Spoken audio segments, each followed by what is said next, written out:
Bonjour à tous, bonjour à toutes. Bienvenue donc pour ce webinaire dédié au projet d'administration proactive concernant les démarches administratives du secteur public. Je suis Éric Jamet, j'ai en charge la direction marketing au sein du groupe Tessi.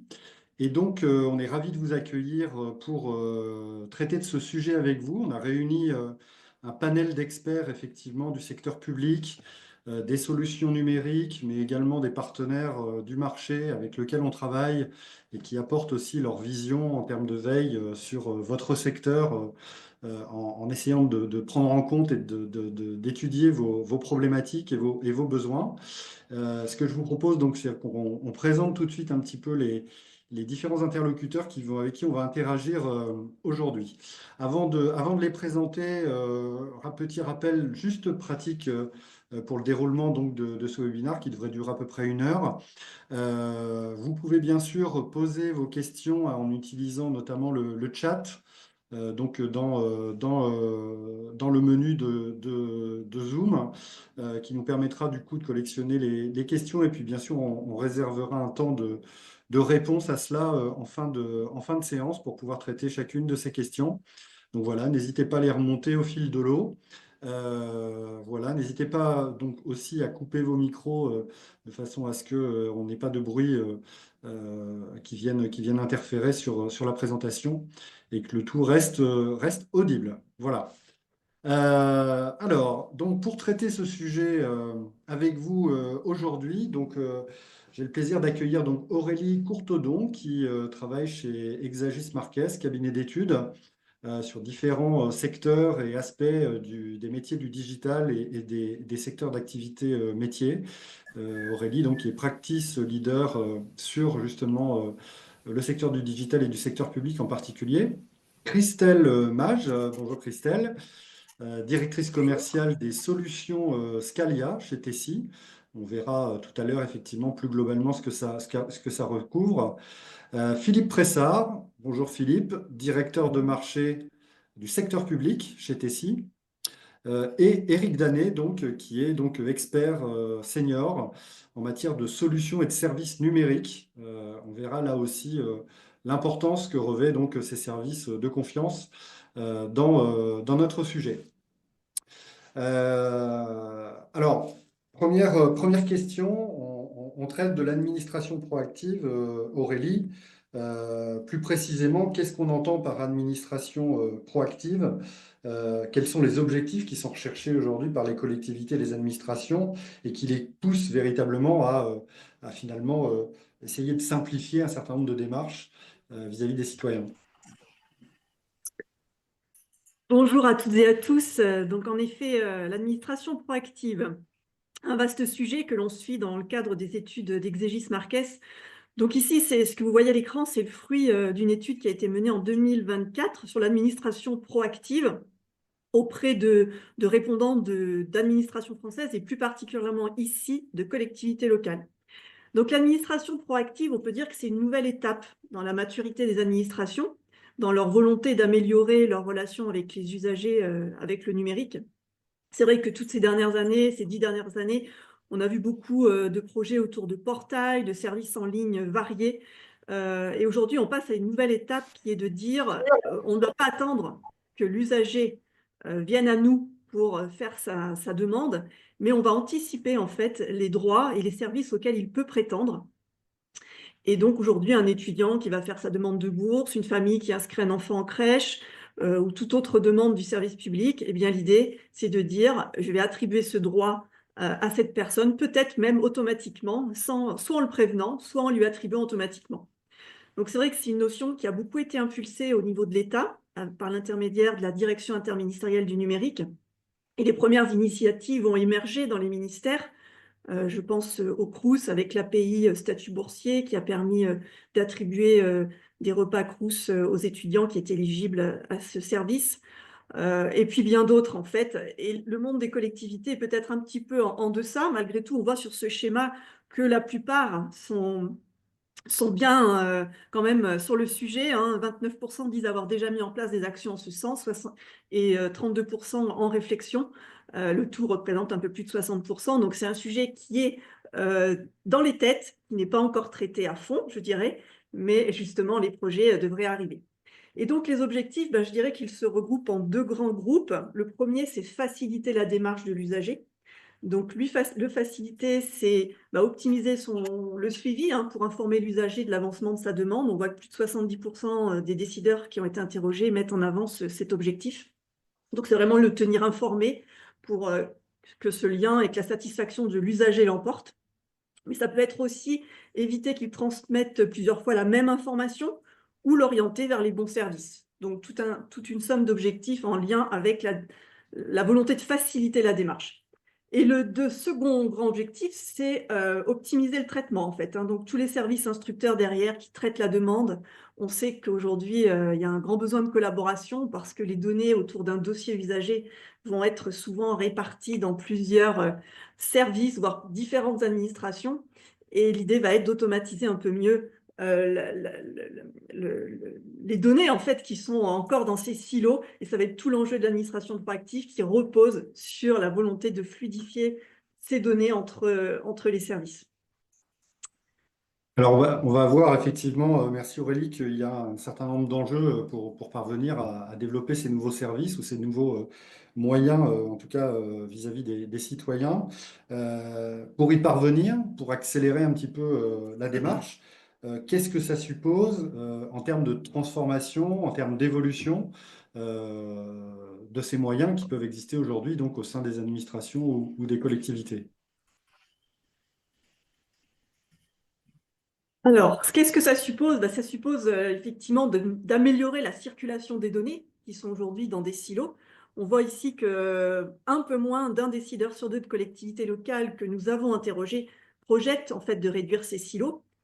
C'est déjà pas si mal, mais on va dire que c'est encore un peu trop peu, puisque c'est tout l'enjeu de la proactivité. Donc pour dégager en fait et améliorer la circulation de la donnée, il va falloir recourir à des solutions technologiques que l'on va voir dans la slide suivante, qui permettent justement de mieux traiter et gérer la donnée qui sous-tend en fait l'administration proactive. Donc on va avoir deux grandes familles de solutions. La première des technologies, ça va être toutes les solutions autour de la gestion et de la valorisation des données, avec d'abord la volonté de mieux automatiser le rapprochement des données entre diverses applications. Donc derrière, on va avoir des solutions autour de l'intégration de données, l'intelligence artificielle qui est dans toutes les têtes et pour lesquelles les administrations sont vraiment, se creusent la tête pour tester des usages autour de l'intelligence artificielle et automatiser la remontée de données. Les API, bien sûr, qui sont là depuis déjà quelques années, et je pense à la plateforme API.gouv de l'État, qui permet de partager des données entre administrations et faciliter l'instruction de procédures.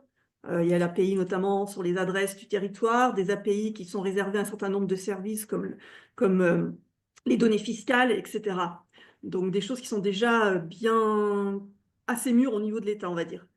Ce qui implique derrière aussi de gérer ces données, c'est d'avoir des données de qualité. Donc tous les outils autour de la qualité, garantir la qualité de la donnée, c'est aussi une chose très importante. Et puis bien sûr la gouvernance pour qu'il y ait des droits qui soient attribués selon l'usage que l'on veut faire de cette donnée. L'autre grande famille, ça va être toutes les solutions pour digitaliser des processus. Donc là, on va être plutôt dans des solutions pour améliorer la collaboration autour d'un document jusqu'à son archivage, puisque la conservation dans le temps est un point essentiel aussi. Toutes les solutions pour améliorer les processus, gérer des processus, les modéliser, et bien sûr les protéger avec toutes les technologies qui vont bien autour, et la signature électronique pour donner aussi une valeur probante à ces documents. Aujourd'hui, les processus sont souvent nativement numériques, donc on va dire que ces technologies s'implémentent déjà sur du numérique, mais il y a encore des documents papier, d'où la nécessité aussi d'avoir des solutions autour de la numérisation que l'on voit tout en bas à 42%. 42%, voilà. Voilà pour ces deux grandes solutions, en fait, deux grandes familles de solutions qui peuvent être mises en place pour accompagner l'administration proactive.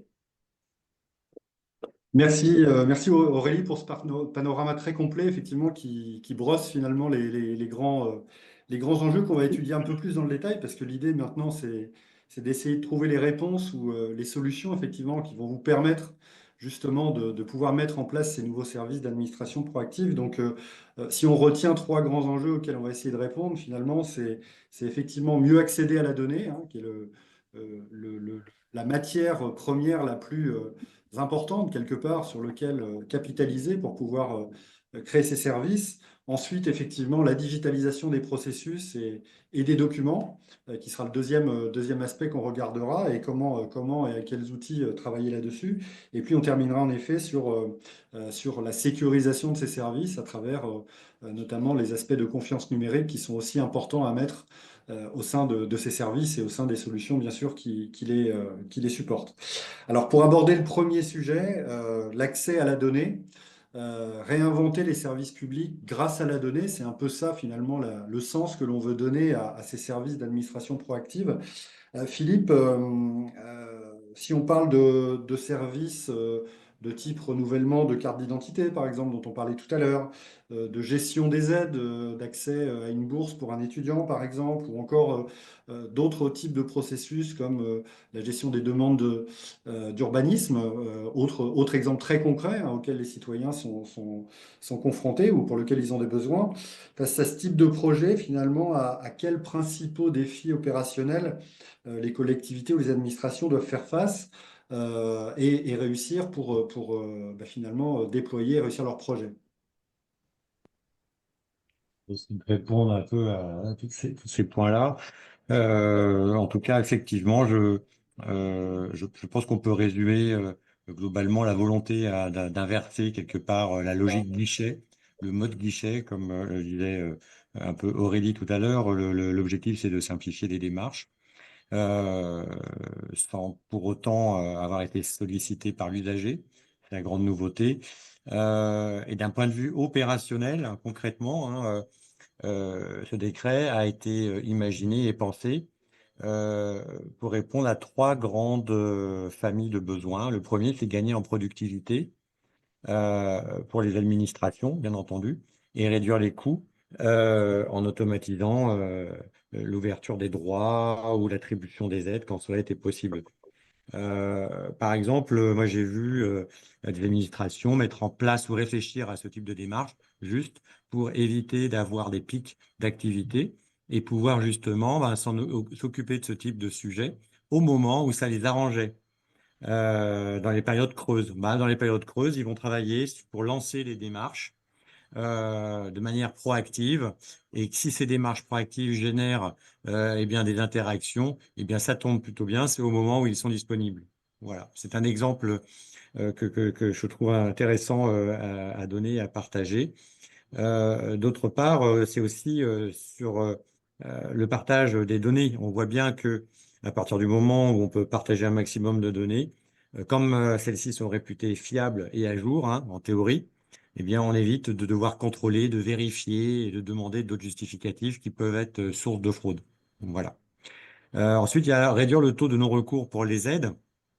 On sait qu'il y a à peu près 30%, enfin, le taux de non-recours est supérieur à 30% pour certaines aides, notamment pour le RSA, dont le taux de recours est de 34%. Le minimum vieillesse, c'est 50% pour les personnes seules. Donc, on voit bien que globalement, il y a aussi ce problème-là. Et pour faire en sorte que les gens utilisent les aides auxquelles ils ont droit, il faut ce type de dispositif parce que faut pas oublier que maintenant, certaines personnes ont beaucoup de mal à interagir avec l'administration puisqu'il y a de moins en moins de disponibilité de la part des êtres humains. Et il y a des gens éloignés du digital, ils n'arrivent pas à interagir et ils laissent tomber, tout simplement. Donc c'est aussi un moyen de faire face à ce type de situation. Et enfin, il y a le côté fraude, risque de fraude. À partir du moment où les données sont puisées à la source, on peut imaginer que la fraude va être beaucoup plus difficile à réaliser. Donc ça, c'est très opérationnel et on pense que ça peut réussir à atteindre les objectifs. En tout cas, moi, j'ai vu quelques cas où c'était plutôt, je dirais, très encourageant. Alors, je pense que je peux partager ce retour d'expérience également, où globalement, je vois pas mal d'administrations dont quelque part, l'objectif est de faciliter le déploiement des nouvelles politiques publiques. il y a le politique, hein, et puis il y a l'administration, et c'est le bras armé du gouvernement et des décideurs. Et donc il faut déployer des politiques publiques. Par exemple, lorsque l'on a une politique publique qui vise, je dirais, à devenir plus écologique, eh bien on peut se demander bah, comment ça peut nous aider. Bah, moi j'avais un exemple en tête, c'était justement lors d'un processus de vente d'une voiture d'occasion où l'administration proactive permettait justement, c'était au moment de la vente ou lors même du passage à contrôle technique, lorsque la démarche était en cours, de faire en sorte que le système propose à l'usager concerné eh bien, un dispositif qui lui permet de voir que pour le prix de vente de sa voiture diesel, eh bien, il peut avoir un modèle équivalent, électrique ou hybride, donc moins polluant, et avec des aides à la clé qui font que pour le budget dont il dispose, voire moins, il peut avoir un véhicule équivalent. Voilà. Donc ça, c'est un exemple qui montre comment l'administration proactive peut aider les décideurs du secteur public à faire adhérer, à aller dans le sens, je dirais, qu'il aurait demandé. Alors maintenant, un point important là-dessus, il y a le petit bonhomme multicanal au milieu, c'est que lorsque l'on interagit de manière, je dirais, proactive, il faut toujours laisser la possibilité à l'usager d'interagir s'il le souhaite. Et pour cela, il faut que ça soit sans contrainte ou que ce ne soit pas, je dirais, une punition. C'est-à-dire qu'il faut que si jamais on lui laisse le choix d'interagir, il faut que ce soit d'une manière simple et accessible, donc en mode multicanal. L'autre point sur Justement, lequel, oui, oui, vas-y. Philippe. l'autre point sur lequel je voulais interagir avec les participants, c'est les trois grandes familles de démarches. C'est, je pense, quelque chose qui est intéressant à avoir en tête. Il y a trois types de démarches. La première, c'est juste informer. Par exemple, je vais informer une personne que la date de validité de sa carte d'identité arrive à échéance, donc j'informe. Il y a une deuxième type de démarche qui est informer plus initier automatiquement une démarche sans exiger forcément d'interaction. Voilà. Ce peut être aussi informer, initier une démarche et laisser une interaction possible ou obliger l'usager à interagir en donnant un complément d'information, justifiant son identité davantage, etc. Donc je pense que c'est important d'avoir ça en tête, qu'il y a trois grandes familles de démarches. Alors, très bien. Eric? On a vu que pour les pensées et effectivement les mettre en œuvre, on avait un certain nombre de piliers technologiques qui devenaient nécessaires à intégrer, hein, avec un certain nombre Oui. d'éléments qu'on voit ici, qui ont été évoqués par Aurélie aussi tout à l'heure, hein, dans l'étude Marquez. Il y a un point peut-être qui ressort en plus ici, qu'on n'a pas évoqué tout à l'heure, qui est lié à ce qu'on voyait juste avant, c'est cette place un peu centrale de la communication finalement multicanal. Qu'est-ce qu'on peut en dire plus particulièrement, Philippe? Alors effectivement, je pense que tous les points ont été parcourus par Aurélie. Effectivement, le côté multicanal, il faut l'avoir en tête. C'est pas forcément évident, tout simplement parce que si on prend en charge une démarche sans que l'usager ait, je dirais, initié cette démarche et qu'on lui demande une interaction et qu'il reçoit par exemple un texto de la part de sa mairie qui lui propose de renouveler sa carte d'identité qui arrive à date d'échéance. Il peut très bien se demander, est-ce que c'est vraiment la mairie qui m'envoie ce texto? Hein. Ça peut être pareil si on lui envoie un mail ou si on lui reçoit un coup de téléphone. Il y a maintenant tellement de doutes sur les messages, l'authenticité des messages que l'on reçoit. Bah, franchement, c'est pas évident que l'usager réponde. Il peut même aussi cliquer sur non, je ne veux pas, juste parce qu'il se demande si c'est une vraie démarche ou si c'est quelque chose qui est, je dirais, frauduleux. Vous voyez, il y a ce type de situation. Et d'autre part, à partir du moment où on veut initier aussi une démarche, il faut que l'on puisse avoir l'information comme quoi les personnes auxquelles on s'adresse sont peut-être des personnes plutôt, entre guillemets, canal plat papier, canal téléphonique ou autre. Il faut avoir en tête le canal de préférence parce que sinon, bien, si on laisse un message à quelqu'un qui ne consulte jamais ses mails, on n'aura jamais de réponse. Et donc, c'est pas satisfaisant. Donc, c'est pour ça que la communication, à mon sens, est un élément essentiel pour que ça puisse fonctionner correctement. Et bien entendu, il faut que l'administration soit accessible. Si on lance une démarche et on laisse la possibilité d'annuler la démarche ou de signaler une anomalie, bah, il faut que l'usager puisse le faire simplement. Il ne faut pas que l'usager ait à se créer un compte, un mot de passe. Enfin, il ne faut pas qu'il passe 1 heure et demie juste pour dire je ne veux pas de cette démarche parce que c'est pas, ça ne me concerne pas. Vous voyez? Donc c'est ce genre de choses que je mets derrière je dirais le côté multicanal de la démarche proactive. Et ouais, ouais. Et sans compter également l'importance de l'intégration. On ne laisse personne effectivement sur le côté. Tout le monde doit être adressé par l'administration ou par le service public à partir du moment où il a des besoins. Alors justement, ça fait pas mal d'enjeux. On voit bien qu'il y a des enjeux de service, il y a des enjeux technologiques, hein, comme on l'a évoqué, il y a des enjeux de priorisation aussi des domaines dans lesquels on va vouloir prioritairement mettre en avant tout ça.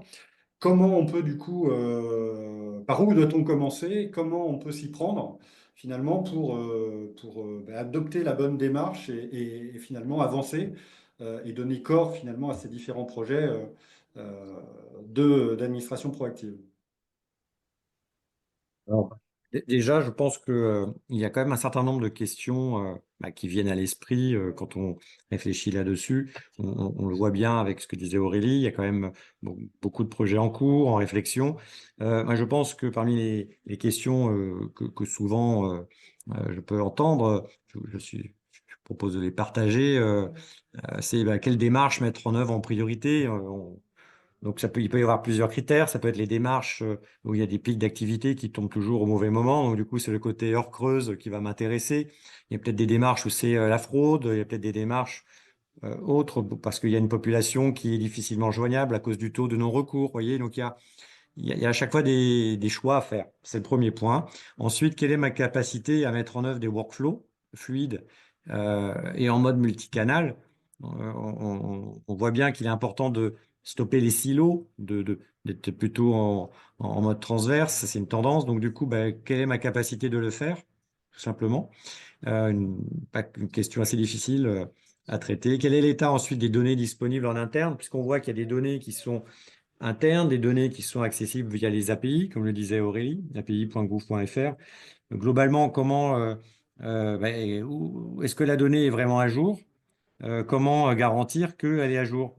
Il faut des processus de contrôle des données. Donc ça aussi, ça peut être difficile de garantir la qualité de la donnée, même pour un ministère. Hein, ça peut être à jour un mois et moins le mois d'après. Quelle capacité à mettre en œuvre des algorithmes aussi prédictifs? Ça mérite quand même pas mal d'attention pour pas mal d'algorithmes qui peuvent mériter, je dirais, certains réglages dans la durée. Quelle capacité aussi à maîtriser le risque d'erreur sur l'identité du destinataire? Bon, on voit bien qu'il y a beaucoup d'enjeux sur l'usurpation d'identité. Alors, il y a France Connect, il y a France Connect Plus, il y a d'autres systèmes comme France Identité Numérique. Il y a tout un tas de dispositifs, mais bon, à un moment donné, c'est quand même important de s'assurer que, on interagit avec la bonne personne. Quels moyens aussi pour répondre aux exigences de la CNIL? On voit bien que là, l'administration n'a pas été mandatée par l'usager, donc elle n'a pas forcément donné un consentement explicite. C'est quand même quelque chose qu'il faut avoir en tête avant de démarrer. Voilà. Donc, si on se pose tout ce type de questions, moi, ce que je pense utile, c'est je dirais, de penser à un prestataire comme Tessie qui réalise assez régulièrement des audits flash sur ce sujet-là et qui permet d'apporter assez simplement des réponses aux questions que je viens de partager avec vous. Et au-delà de ce diagnostic, derrière, il y a souvent des recommandations et un plan de route qui permet donc d'y voir un peu plus clair et de commencer, je dirais, à se lancer dans ce type de démarche, je dirais, en tenant compte des moyens disponibles, des budgets, des délais, etc. Très bien, donc une belle cartographie finalement, c'est la recommandation numéro un à faire sur l'état des lieux, des processus, des données, et permettre en effet comme tu le dis, de fixer le plan de route en fonction des priorités de l'administration. Merci beaucoup, Philippe, pour effectivement ce point sur le premier volet, hein, qui est effectivement cet état des lieux à faire. Euh, on va évoquer le deuxième sujet qui est aussi assez central, qui est celui justement de la gestion des processus ou de la transformation des processus, en particulier des processus documentaires, puisque on le sait, hein, beaucoup de démarches administratives reposent encore majoritairement sur des documents dans lesquels figure cette fameuse donnée importante. Et plus particulièrement, l'idée, c'est de se poser la question de comment et avec quels outils on peut effectivement gérer de façon moderne donc l'ensemble de cet asset documentaire et de données. Alors Christelle, j'ai envie de poser une première question assez simple parce que le mot GED revient assez souvent dans les esprits de tout le monde, que ce soit effectivement des personnes publiques, mais aussi finalement des gens qui les accompagnent. Et ce mot GED, il est un petit peu peut-être galvaudé parce que c'est un sujet qui n'est pas nouveau, on va dire, hein. C'est un sujet, on pourrait même dire que toutes les collectivités sont plus ou moins équipées de solutions de ce type-là. Du coup, pourquoi il faut reconsidérer un petit peu finalement ces solutions ou les choix qui ont pu être faits? Et qu'est-ce qu'on peut attendre aujourd'hui? En tout cas, qu'est-ce qui peut être nécessaire dans ces projets nouveaux d'administration proactive? Qu'est-ce qu'on peut attendre des solutions de GED, je dirais, nouvelle génération, si on doit encore les appeler comme ça, pour trouver quelque chose de C'était- commun? Merci Eric, c'était effectivement une question hyper simple. Bonsoir à tous. Pourquoi on peut les appeler encore comme ça, puis pourquoi il faut les appeler autrement? On répond à plein de questions qui ont été évoquées dans les deux premières présentations. L'expérience de navigation, qu'elle soit interne ou externe, c'est-à-dire en interne à, à à l'entité publique, et puis en face à son besoin. J'ai vu aussi, on voudrait avoir plusieurs fois, avoir accès à la même information. On sait que quand on fait des bis repetitas, ça peut prendre un peu de temps. Et puis, il y a les données silotées, on en a parlé tout à l'heure, avec cette silotée entre les services, puis on s'aperçoit maintenant que on veut du transverse, on veut que quand et même nous, administrés, je parle de moi, administré, si je veux quelque chose de public, je me dis, mais à l'heure d'aujourd'hui, eh bien, on s'attend à ce que quand j'appuie sur un bouton, eh bien, j'ai tout en cascade qui me concerne. Alors bon, on va peut-être pas aller jusque-là, mais néanmoins, dans une seule et une même mairie, administration, conseil général, qu'est-ce que je pourrais dire, CNAF, CAF, et j'en passe, oui, on a la réponse. La réponse, c'est une jette transversale. Alors, j'aime pas bien la JED transversale. La JED, pourquoi? Parce que la JED, il y a 30 ans, pour ceux qui s'en souviennent, et malheureusement, je m'en souviens, je fais partie de cette génération qui s'en souvient, quand on avait des marchés publics, on disait, oh, puis je vous offre une JED. Et puis hop, c'était facile, ça gérait du document. Aujourd'hui, on n'en est plus du tout là. Aujourd'hui, peut-être, certes, il reste encore pas mal de choses qui se font via papier, mais on sait très bien qu'il y a la numérisation qui suit, et puis derrière, la JED. On n'est plus sur de la gestion électronique de documents, on est sur la gestion électronique de documents à travers et via des process, qu'ils soient des process de validation, de signature, de refus, de rejet, bref, à travers des process. Et c'est pour ça que moi, je parle aujourd'hui plus facilement de global experience que de GED. Donc, effectivement, on voit bien sur le graphique qui est là que 52% souhaitent mettre en place une JED transversale à différents métiers. Alors, on peut déjà prendre des métiers qui sont internes à chaque institution. On a tous des RH, on a tous des comptables, nous avons tous des fonctions internes qui régissent nos habitudes de travail. Et puis, on a aussi les besoins externes, c'est-à-dire répondre aux besoins des administrés. Pourquoi on veut les déployer plus largement? Mais parce que le document, quand même, disparaît au profit d'une dématérialisation, d'une numérisation. Et à partir du moment où j'ai une numérisation, j'ai plus besoin d'un carton, j'ai bien besoin d'une JED. Parce que les cartons vont disparaître. Enfin, en tous les cas. Ils commencent franchement à disparaître. Privilégier les JED en silo par métier, 19%. Bien souvent, pourquoi on en est là sur ce besoin? Il s'explique bien souvent par la nature de l'administration ou de la collectivité qui est concernée. je vais prendre l'armée, je vais prendre le nucléaire. Alors là, on est dans des métiers qui sont excessivement spécifiques, qui requièrent des niveaux de validation, d'authentification plus, et ça peut justifier. Sauf qu'aujourd'hui, et de leur dire ne faites surtout pas ça comme ça. Pourquoi? Parce que avec la gestion des droits, avec la gestion des profils, avec les multitenants et tout ce qui va avec, vous n'avez plus besoin de mettre des jets dans tous les sens. Vous en mettez une, et avec cette jet, vous aurez tous les droits possibles et imaginables, même s'il s'agit de l'armée. Et enfin, s'équiper d'une jet pour la première fois, ben, j'ai envie de dire, oui, automatiquement, ça va venir. Alors des petites, des grandes, des moyennes, on n'a pas tous, des milliards de terrains à gérer. Mais oui, il y a une nécessité parce qu'à partir du moment donné où vous mettez un document dans une JED, qu'il suit un process et qu'au bout de ce process, eh bien, il y a un administré qui vient vous demander, votre acte de naissance et que vous n'avez plus besoin d'aller rechercher, mais juste appuyer acte de naissance et que le document en sort automatiquement, bien sûr qu'on a envie d'avoir une jet et ce qui va avec. Merci pour le panorama, Christelle. Effectivement, du coup, c'est la donnée qui prime avec effectivement, quel que soit le canal finalement avec lequel on Oui, l'exploite. Donc, un document nativement papier, au contraire, de plus en plus numérique. Quoi qu'il arrive, il va alimenter, comme tu le disais, un ou plusieurs process.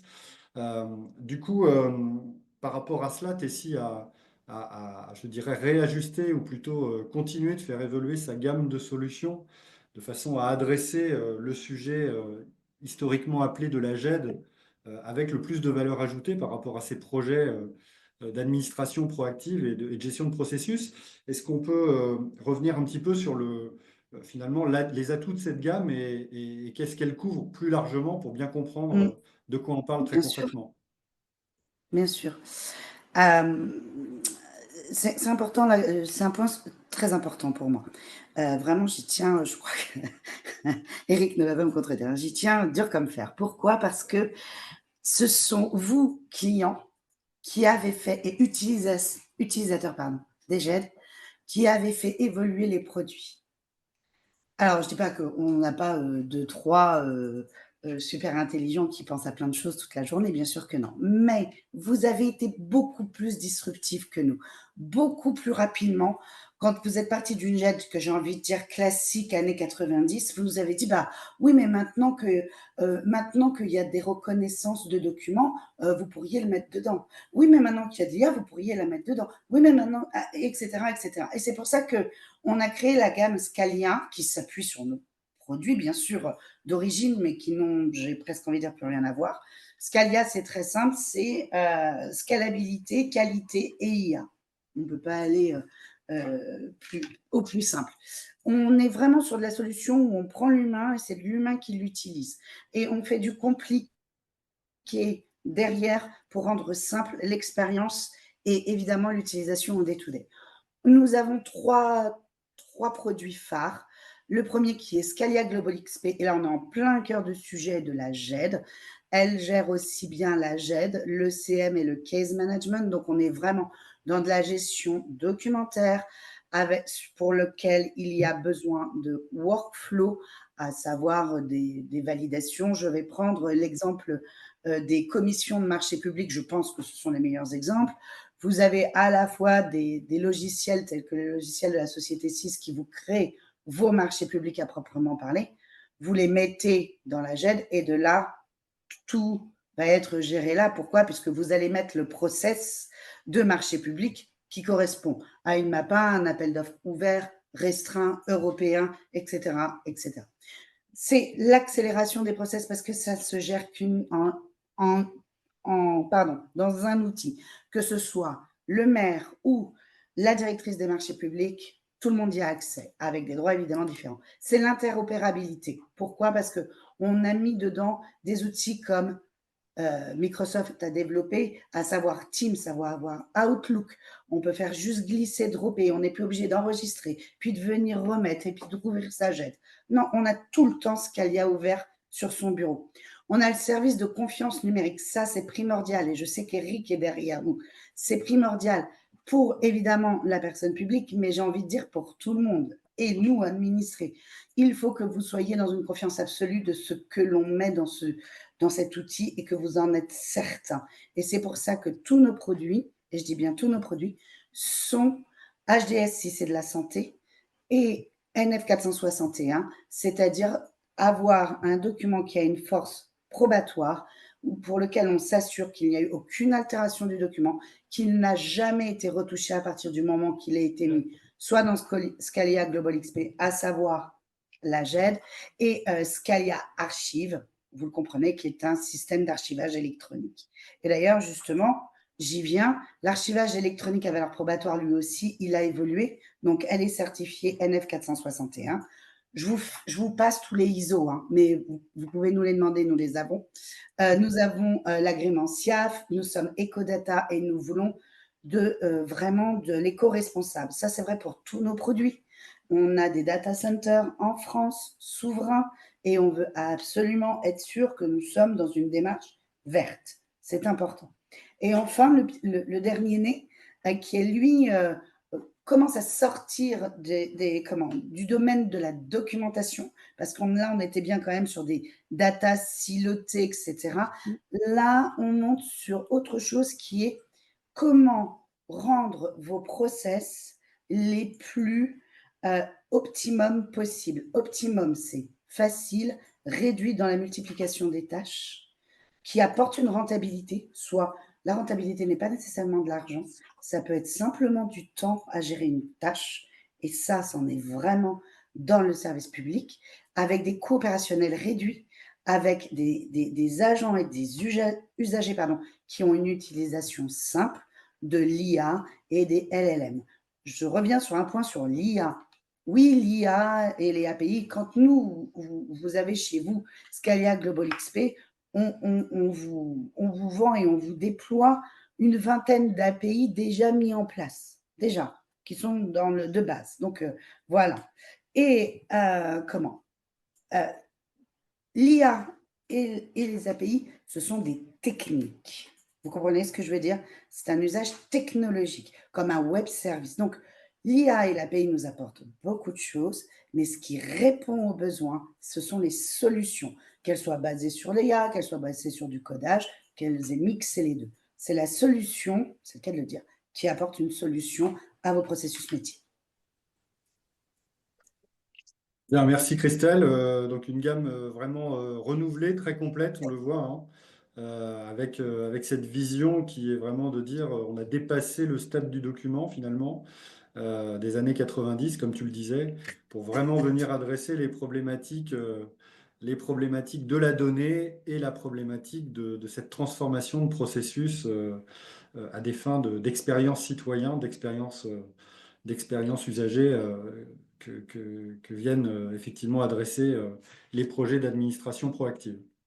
Dernier chapitre, dernier volet du coup des éléments nécessaires à mettre en place au sein d'un projet de ce type, celui de la sécurisation des échanges, en particulier de créer la confiance finalement dans les services d'administration proactive qu'on va donner aux usagers. Philippe a insisté là-dessus sur l'importance pour pouvoir consommer le service de l'administration publique d'être en confiance à travers ce site, cette application, ou en tout cas le processus qui est proposé. Et donc pour ça, alors j'oubliais, je vais faire une aparté, Christelle, on avait peut-être Oui, tu n'as pas été assez. deux J'ai pas pu exemples finir. sur lesquels revenir, je les avais oubliés, mais qui viennent illustrer un petit peu la Non, c'est variété pas. des cas d'usage, peut-être rapidement pour Oui, illustrer très le rapidement, comme propos. ça, on va tout de suite sur la sécurité. Pardon, Eric, je te vole 2 secondes. Ces alors, on a plus de 298 clients actifs, etc. Ce qui est important dans ces deux éléments-là, dans ces deux clients-là, déjà, c'est que ça fait très longtemps qu'ils sont avec nous, on parle en vingtaine d'années, que ce soit l'État de Genève ou que ce soit la caisse d'allocation familiale. Ce sont des personnes publiques, une qui n'a rien à voir avec la France, nous sommes d'accord, hein, c'est Genève, et pourtant, tout l'État de Genève est géré dans Scalia Global XP ex-GED, et Scalia Archive. Ils ont pris le 2 pour avoir un combo de dingue. Ça fait que par jour, ils traitent 100 000 documents en moyenne. C'est 250 millions de documents stockés. Et tous les jours, il y a 3 500 utilisateurs, les fonctionnaires de l'État de Genève. C'est, avec les Länder, c'est toujours un peu cool. Les bénéfices, c'est eux qui nous le disent et n'hésitez pas à les interroger. C'est 70% de gains de traitement des documents. Ils ont réduit, et ça pour moi, c'est super important, ils ont réduit 80% des litiges avec leurs citoyens. C'est-à-dire que pour eux, le fait d'appuyer sur un bouton et d'avoir un document qu'on peut revoir 500 fois en l'espace de 1 à 2 secondes, qu'on peut envoyer, qui ne sont plus discutables parce qu'on sait que NF s'applique, ça c'est de l'or. Et puis, la fluidité, la sécurité des échanges. Et l'autre cas qui est franco-français, notre CNAF national, alors là, nous avons 101 caisses d'allocation familiale, 33 000 agents qui l'utilisent. On a 13 000 dossiers actifs allocataires, j'en suis, et 32 millions de bénéficiaires. Les bénéfices, on le voit là aussi. On a une politique pour eux d'archivage électronique claire. Ça, c'était clé et ça reste clé. Vous imaginez, on a tous quelque part on s'est tous connectés à la CAF à un moment donné et Dieu sait qu'on envoie des documents. Et bien là, c'est super clair. La conformité aux exigences de la CNAF et puis la fluidité d'information des allocataires, puisque les allocataires, quand vous ne le savez pas, mais quand vous allez chercher, vous tapez 92 Christelle Mage, que vous avez vos informations, en fait, vous accédez directement à Scalia Archive. Voilà, c'est un pont. Donc, merci beaucoup, parce que c'est vrai que ça illustre mieux. Merci. Merci Christelle pour ces deux exemples, en effet, très parlants. On était donc passé un petit peu tôt, désolé, sur le sujet de la sécurisation donc, de ces parcours usagers, hein, de ces nouveaux services, de ces échanges, avec cette idée de confiance qu'il faut mettre dans ces services. Et pour cause, hein, Eric, on parle de plus en plus de risques cyber, de risques de fraude avec cette transformation digitale. Donc, ce sont des nouveaux risques, effectivement, qui ont été amenés avec la digitalisation. Euh, en quelques mots, finalement, comment se présentent ces risques et comment on peut les prévenir? Alors, je vais rebondir souvent sur ce qu'a dit Christelle parce que c'est très bien. Elle avait, merci Christelle, très bien introduit aussi certains sujets qu'on allait aborder. Alors oui, il était évident, on l'a vu dans l'exemple de la CNAF, mais il n'y a pas que ça, que la dématérialisation aujourd'hui dans les services publics se fait de plus en plus au bénéfice évidemment des usagers, mais en même temps, et ça c'est un peu triste, mais on en entend parler presque tous les jours à la télévision ou à la radio, il y a des attaques, des menaces, etc., qu'il faut prendre en compte. Donc, le pendant, effectivement, enfin voilà, l'exposition, je dirais, de ces services au niveau de l'usager craint en fait ces attaques et ces menaces. Et en gros, on va dire une chose, s'il n'y a pas de sécurité, il n'y a pas de confiance. S'il n'y a pas de confiance, il n'y a pas d'utilisation des services par les usagers. Donc, il est réellement, effectivement, important de prendre en compte ces éléments-là. Et même si 73% aujourd'hui des décideurs nous disent qu'ils prennent en compte les aspects sécurité, alors ça veut déjà dire qu'il y en a toujours 27% qui ne le prennent pas en compte, donc c'est quand même beaucoup au niveau des services. Mais souvent, et on en a beaucoup parlé précédemment, il y a aussi une approche silotée, et on va voir, c'est pas forcément la meilleure façon de traiter le problème. Alors, en gros, moi, je voudrais, à ce stade, mettre en place deux grands principes. Le premier principe que je voudrais mettre, c'est bâtir un cadre de confiance pour les usagers. Et ce cadre de confiance, on va assez naturellement le bâtir autour de ce qu'on appelle les tiers de confiance. C'est quoi un tiers de confiance? C'est un organisme, c'est une société comme nous. Certinia est le tiers de confiance de Tessie. C'est un organisme qui a été certifié en France par l'ANSSI. Vous avez des tiers de confiance dans tous les pays de l'Union européenne. C'est la chance que l'on a d'avoir une réglementation européenne liée aux services de confiance. Et donc, vous avez ces tiers de confiance dont le rôle, c'est de sécuriser les échanges et d'apporter des solutions, donc on va voir juste après, d'apporter des solutions qui vont permettre de sécuriser les échanges, de sécuriser l'intégrité de la donnée lors des échanges entre les usagers et l'administration. Donc, ces tiers de confiance, il y a encore quelques années, on se disait: «Oui, c'est quoi ces gens-là? De toute manière, on propose des solutions à droite, à gauche, qui coûtent pas cher, mais ouais, bon, ça va bien». Mais aujourd'hui, les tiers de confiance sont importants et j'ajoute ça même aussi, et on s'en rend compte et je pense qu'on mesure tous aussi, ces aspects-là, même des solutions, hein. On parlait d'IA, on a des IA, américaines, des IA chinoises. Est-ce qu'on veut évidemment, travailler avec ça? Nous, aujourd'hui, c'est non, hein. Les IA dont on vous a parlé tout à l'heure, c'est pas des IA américaines, pas des IA chinoises. C'est ça qui est important. On veut garder la souveraineté et aujourd'hui, c'est quelque chose de très important.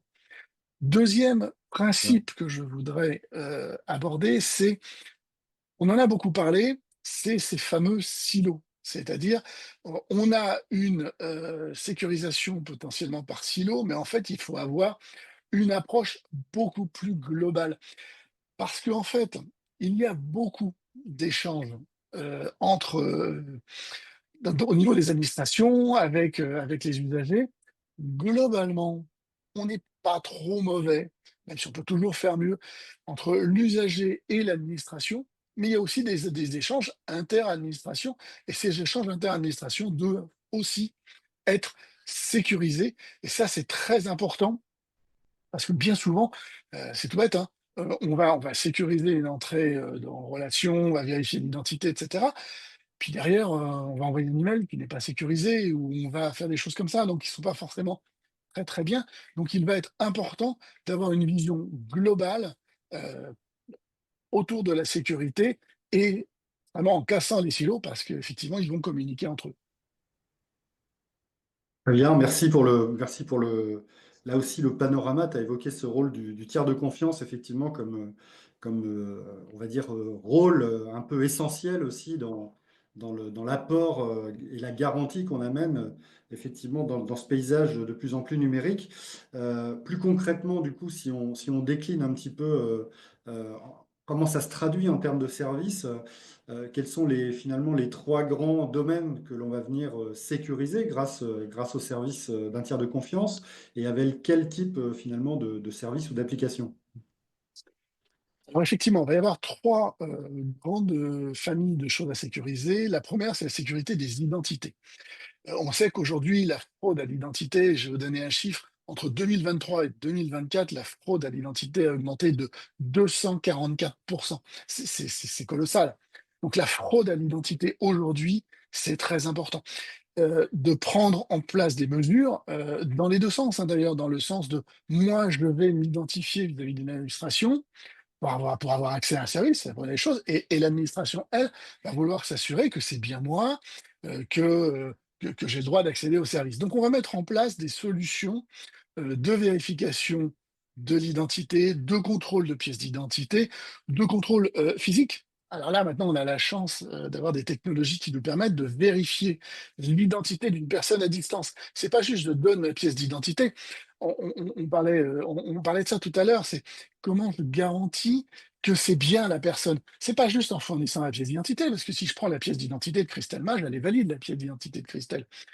Oui, je ne te l'apprendrai pas, Christelle. Si je prends la pièce d'identité de Christelle et que je m'authentifie avec une pièce d'identité de Christelle, bah, après tout, c'est elle, la pièce est valide. Bon, par contre, derrière, si je prends un selfie, ça va pas être la même chose. Donc on va pouvoir aller très loin, et là aussi grâce à des technologies liées à l'IA, pour vérifier l'identité et être certain que c'est bien la personne qui se présente au service, qui va pouvoir, utiliser ce service et qu'il y aura pas de doute, c'est bien Éric Danet, pas Christelle Mage. Donc là, voilà, on a tout un ensemble de solutions plus ou moins complexes avec des niveaux d'identité. On va pas rentrer dans le détail, on n'a pas le temps, je vois le temps qui passe. Donc on peut aller du niveau le plus simple, juste de contrôle d'une pièce, parce qu'il y a juste des fois des besoins de contrôle d'une pièce, jusqu'aux niveaux les plus élevés, hein, que sont, les parcours Deep et VIP pour prestataires de vérification d'identité à distance qui ont été conçus par l'ANSSI. Donc, on est vraiment capable de couvrir l'ensemble des besoins liés à la vérification d'identité. Le deuxième point, ça va être la sécurisation des échanges. Donc là, comment je vais faire la sécurisation des échanges? Il va y avoir deux aspects. Alors là, il y a un aspect, mais il y en a un deuxième qui va être lié. Mais le premier aspect, c'est la signature électronique. Comment je vais garantir l'intégrité, l'authenticité, la date sur un document. Aujourd'hui, tout le monde, ou presque, utilise de la signature électronique, surtout depuis le Covid. Ça a été un boom fantastique. Et on saurait plus s'en passer, hein. Aujourd'hui, on fait tous du télétravail, des choses comme ça, donc on saurait plus s'en passer.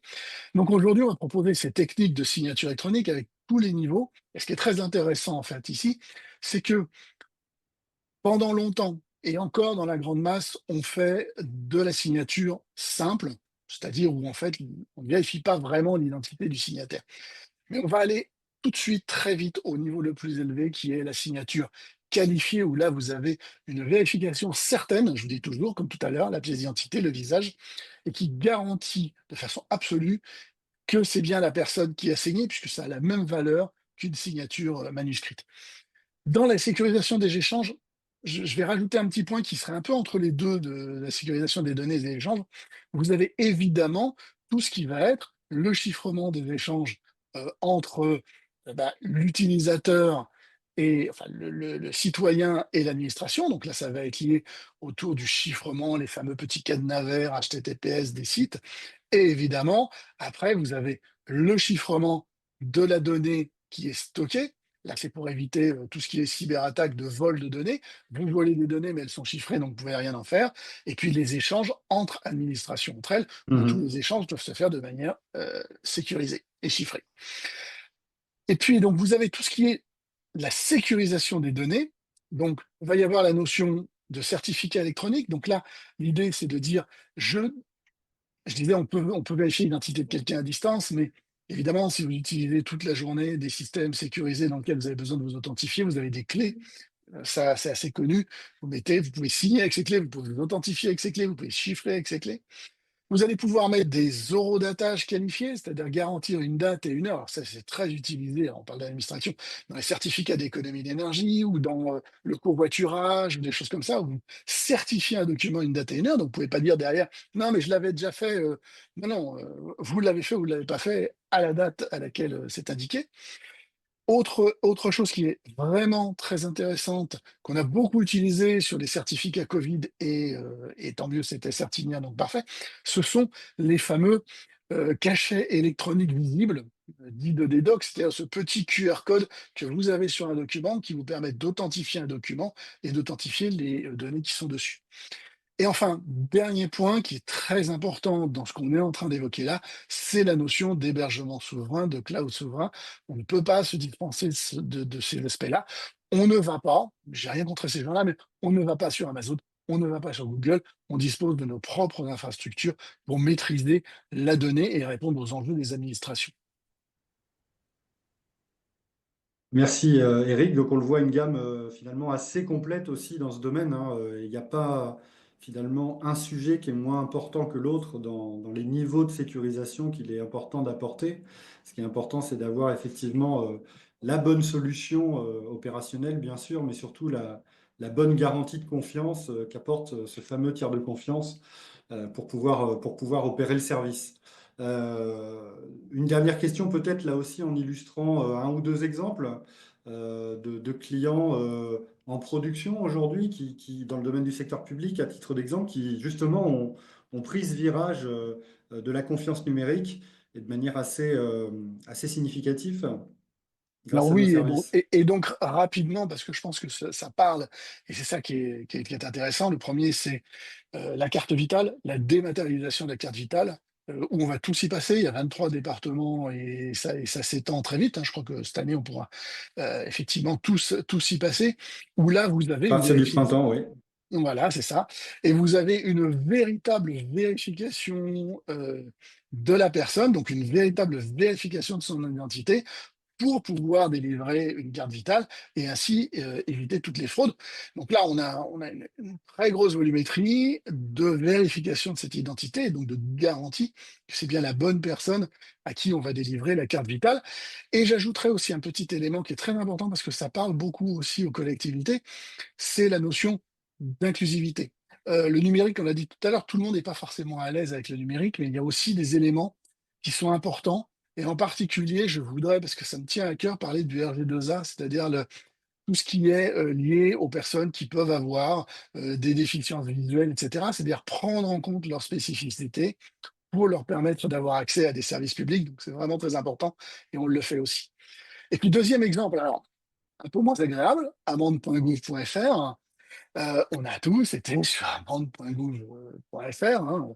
On va pas se mentir, hein, on n'est pas des saints, on nous est tous arrivé d'avoir à payer des amendes. Mais j'ai quand même envie, quand je vais sur amende.gouv.fr, déjà que c'est pas très agréable et j'ai pas envie qu'on me prenne mon argent alors que c'était pas le site de l'État. J'ai envie de payer qu'une fois quand même. Donc déjà, je reçois un SMS. Est-ce que c'est un SMS qui vient de l'État? En général, non. Donc voilà, comment je vais avoir confiance. Et donc quand je vais me connecter sur le site amende.gouv.fr, bah là, en fait, c'est ce qu'on disait tout à l'heure, c'est toute la sécurisation des sites de l'État et on sécurise à peu près tous les sites de l'État aujourd'hui avec cette petite coche verte qui garantit en fait que ce site est bien le site officiel et que je peux y aller en toute confiance et faire mes opérations en toute confiance et pas sur un site qui ressemble au site amende.gouv.fr. Merci Eric pour ces deux exemples effectivement très, très, très parlants et très, très concrets. On arrive donc à la fin de la présentation. Merci à tous de votre écoute. On va pouvoir prendre quelques questions. Il nous reste à peu près 5 minutes avant la fin. S'il y a des questions, donc, alors j'ai tout de suite regardé le chat. Euh, alors, alors c'est pas une question, mais peut-être des exemples. Exemples aussi des croisements de données dans les XPTZNR, territoire zéro, non-recours au droit. Un besoin assez particulier, semble-t-il. Est-ce que c'est un besoin ou un service qui parle plus particulièrement à l'un d'entre vous? Oui, Ou peut-être vous pouvez, bonjour. Karine, préciser un petit peu la question. Oui, Oui, vous m'entendez? très bien. Très bien. Oui, donc Karine Tréguer, moi je travaille donc à l'assurance maladie, à la coordination régionale Bretagne, et on travaille, Bonjour. bonjour, on travaille avec sur 3 départements, donc sur 3 expérimentations territoire zéro non-recours. Il y en a 39 en France.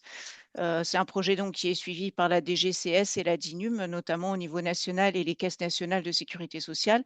Et donc, on travaille en Bretagne avec les Pays de Loire, avec 12 organismes de sécurité sociale et France Travail, et j'espère la DGFIP bientôt, sur les croisements de données entre organismes, avec l'idée derrière de repérer les personnes en situation de non-recours. Donc, on est bien sur l'administration proactive et pour leur ouvrir en fait automatiquement les droits quand c'est possible. Et donc on est sur plusieurs types de droits, des droits sociaux et des droits de santé. Et donc D'accord. pour l'instant, on définit les données qu'on va pouvoir échanger sur 3 prestations qu'on a retenues sur le premier semestre 2025, donc le RSA, la prime d'activité, la complémentaire santé solidaire. Oui. Et le RSA, j'imagine, c'est celui-là sur lequel vous travaillez avec France Travail. Complètement. Ouais. Mm. On est sur ce type de démarche aussi de notre côté, sous un autre angle. C'est très prometteur, hein.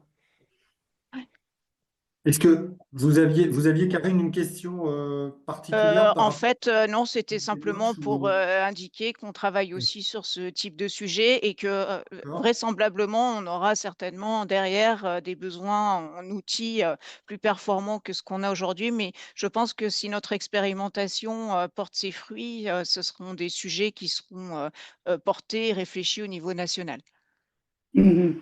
Parfait. Donc un bon cas, effectivement, un bon Pas exemple beaucoup, ouais. d'expérimentation très concrète sur lequel, en effet, en tout cas, on est prêt à effectivement vous donner déjà de la perspective hein, à travers tout ce qu'on vient de voir là, de manière plus concrète, hein, en fonction du stade où vous en êtes, pour bien sûr collaborer d'ores et déjà, et puis venir contribuer, en tout cas, si c'est nécessaire à ce stade. N'hésitez Ce pas. que je peux dire peut-être Merci. pour compléter, avec le volet expérimentation, c'est comme tout ça là est nouveau, il y a plein d'expérimentations. France Travail expérimente, il y a tout un tas d'expérimentations sur l'éducation nationale aussi. Il y en a un peu partout. Nous, de notre côté, on est titulaire d'un marché UGAP qui nous permet de faire des expérimentations sans pour autant induire de complexité de type appel d'offres. Voilà. C'est un marché qui est fait pour ça en partie. Donc, tester des solutions, comparer 3-4 solutions pour en retenir qu'une, faire un audit flash, comme je parlais tout à l'heure. Tout ça, ça peut rentrer dans ce genre de tuyaux contractuels.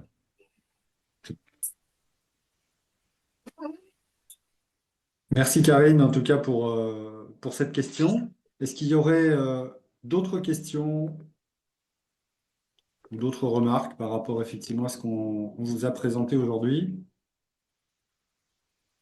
Pas de questions particulières dans le chat en tout cas. N'hésitez pas même à intervenir directement oralement si vous le souhaitez. Pour partager peut-être une démarche en cours, si parmi les personnes qui participent, il y a un projet qui est en train de se mettre en œuvre, c'est intéressant de partager cela avec les participants de ce webinaire, je pense.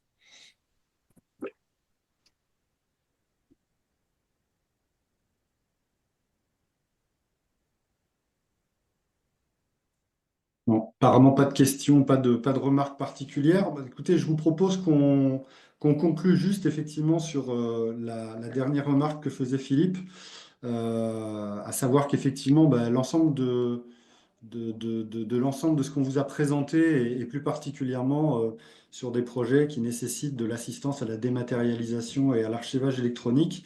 Tessie fait effectivement partie de ce consortium référencé par l'UGAP pour venir accompagner les projets. Je pense que c'est une marque aussi de sérieux et de garantie quelque part hein, de l'ensemble des dispositifs ou des solutions qu'on a pu vous présenter et qui aujourd'hui sont référencés. Donc, n'hésitez pas à utiliser ce véhicule UGAP si nécessaire, donc pour activer effectivement la réponse à vos besoins. Et en tout cas, en préalable de ça, on est bien sûr à votre disposition pour répondre à toutes les questions que vous posez dans le cadre de vos projets d'administration proactive. Voilà, il me reste à vous remercier de votre présence, à remercier donc chacun de nos intervenants pour leur brillante intervention. J'espère qu'elle vous aura amené pas mal d'éclairage et donc on reste bien sûr à votre disposition.